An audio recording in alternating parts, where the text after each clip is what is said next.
All right, so it's been a while. We're now at the end of January.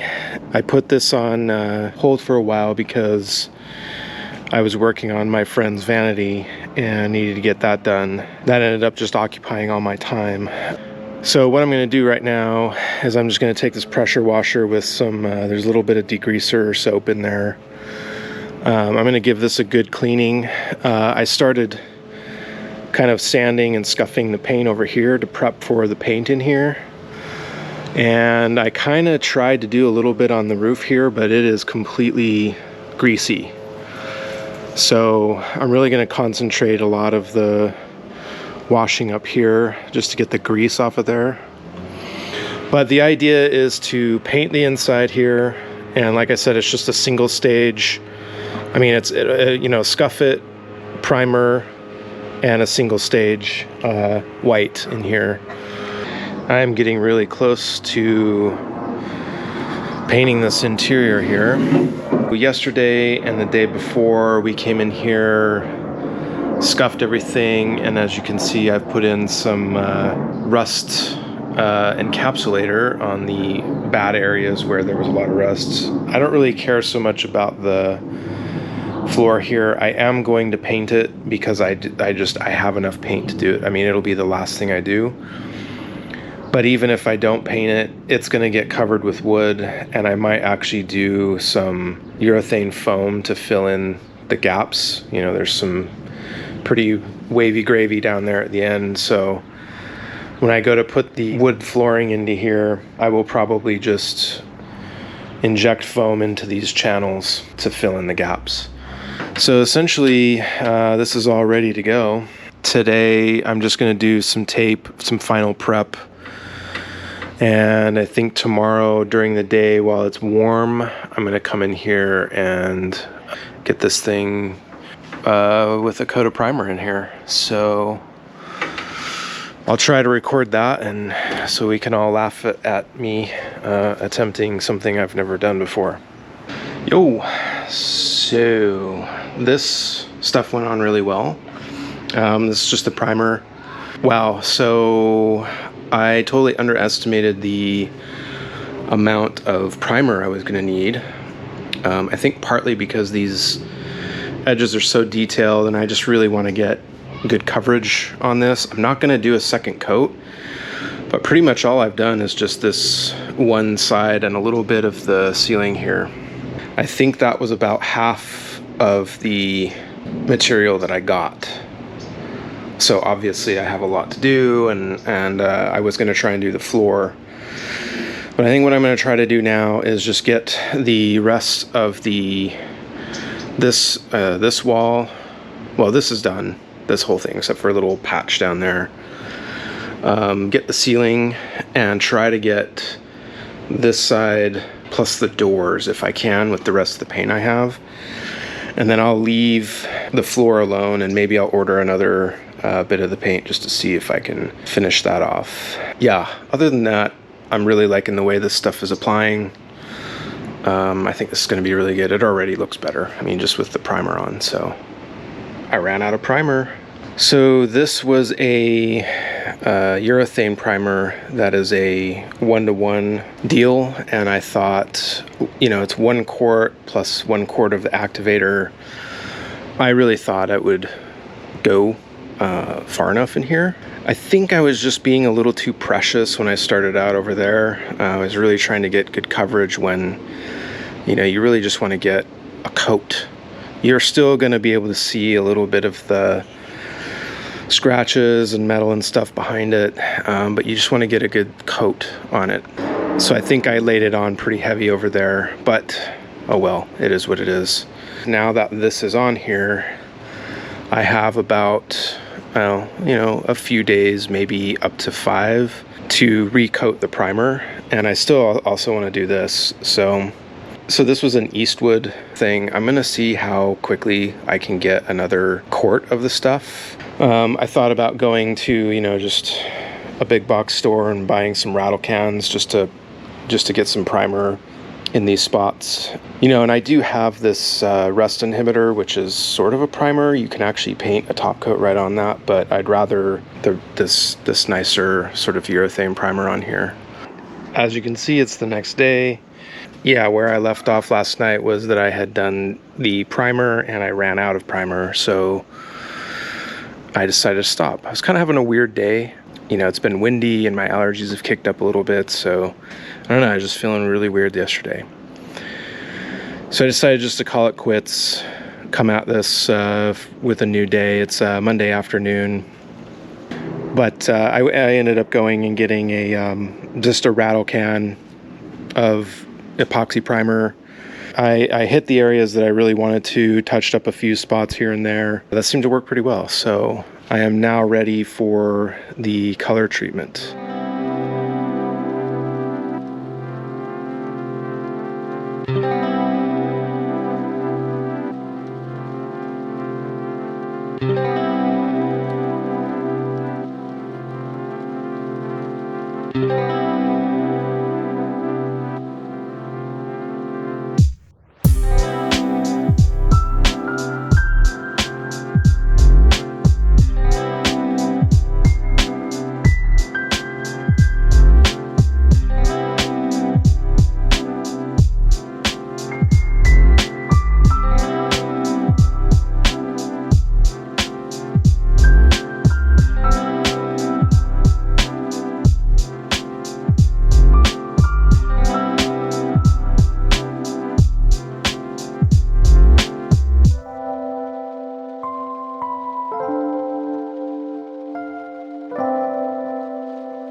Yep.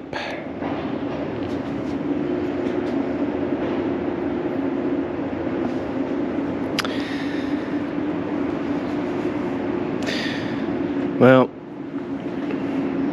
broke a window.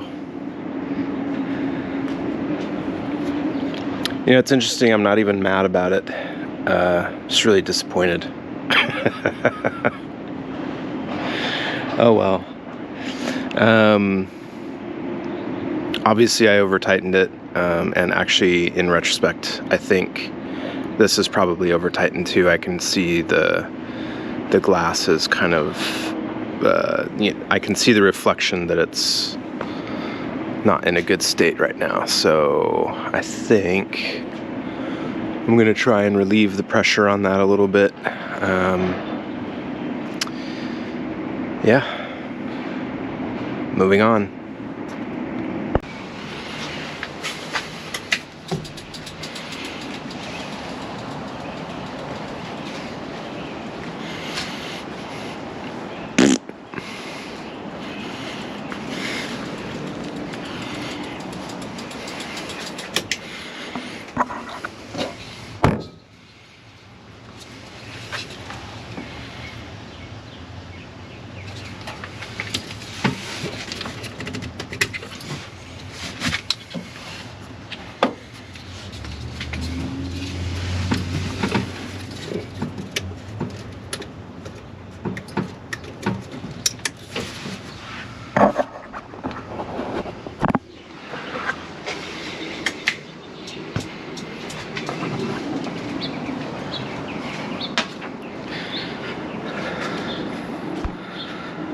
Huzzah!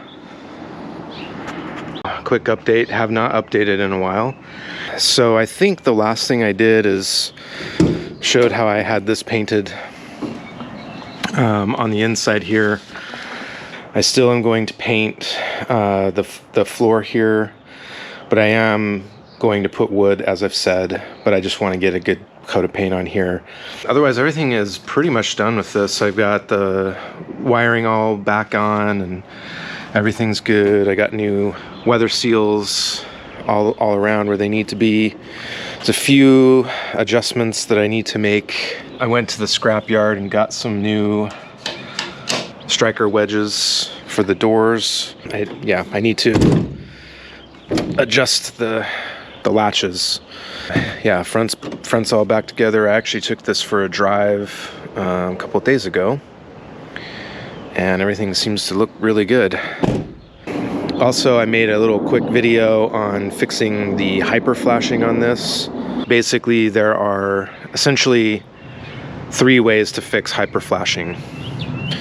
One of them is, and probably the most common way that I've seen people do it, is they actually, when they put the LED lights in here, they'll put an inline resistor, like a 10-watt resistor or something like that, so that it sees that it has that resistance it's expecting. But here's the problem. If you have a 10-watt resistor in line, you're basically negating almost all of the benefit of having LED lighting in your vehicle. By adding in that resistor, you're essentially just creating the same amount of electrical draw on the car as if you had normal halogen bulbs in there. And halogen bulbs actually last pretty long, so you're really not getting any benefit out of it. Now, the only benefit you would be getting out of it then would be LEDs are typically brighter than their equivalent wattage and whatnot, so you do get that out of it. But the real benefit to having LEDs is less draw on the battery, especially when the vehicle's off. You also have less draw on the system when the alternator when the vehicle is on. And these lights add up to something that's fairly significant. If you have the headlights on, the parking lights on, and if you've got your flashers on, that could be 100 watts of halogens on, and so that's not an insignificant amount of energy being drawn off the battery, especially if the engine's not on. The second way to do it is very dependent on the type of car that you have.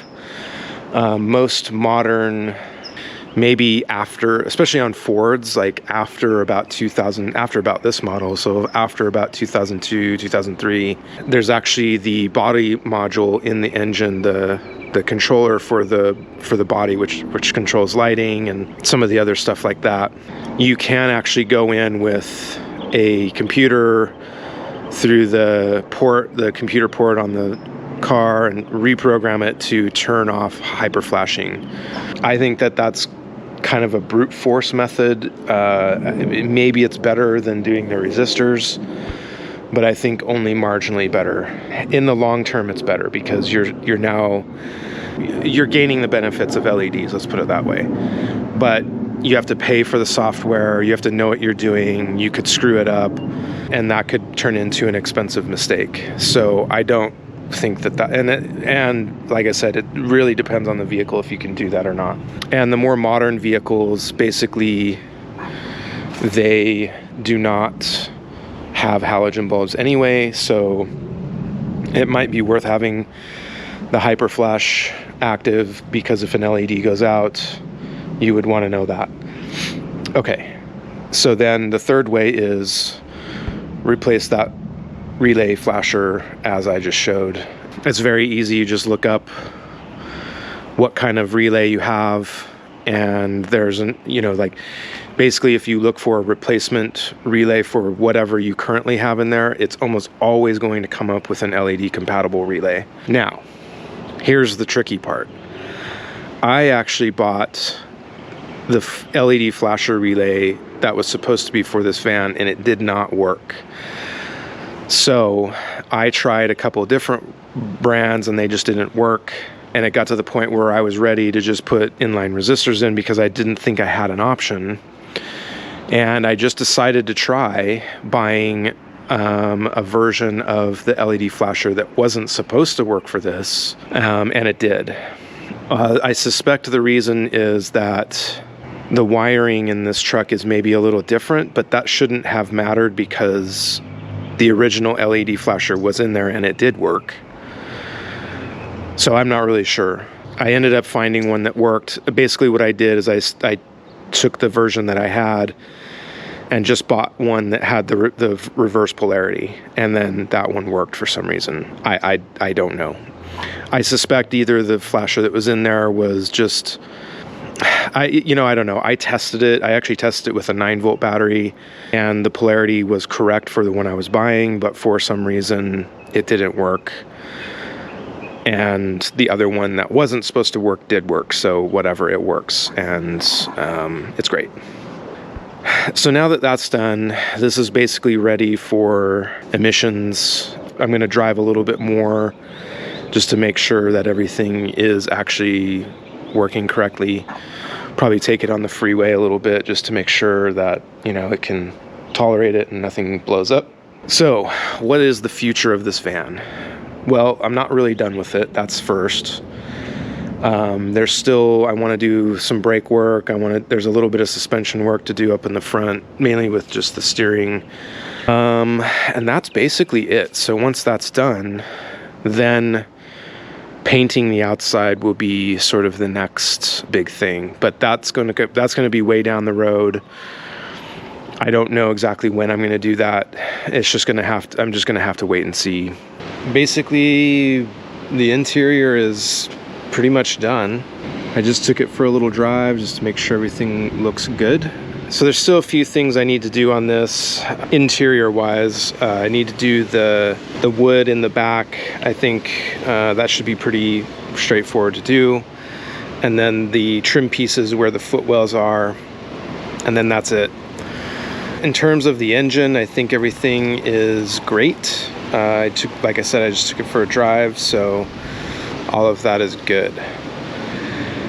This is probably going to be the last video on the van for the foreseeable future.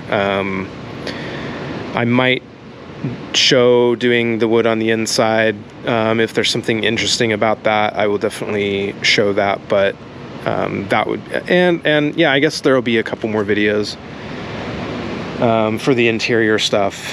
But once that's done, I'm just going to drive it and use it, and we're going to move on to some other things before I do the exteriors. So yeah, stay tuned.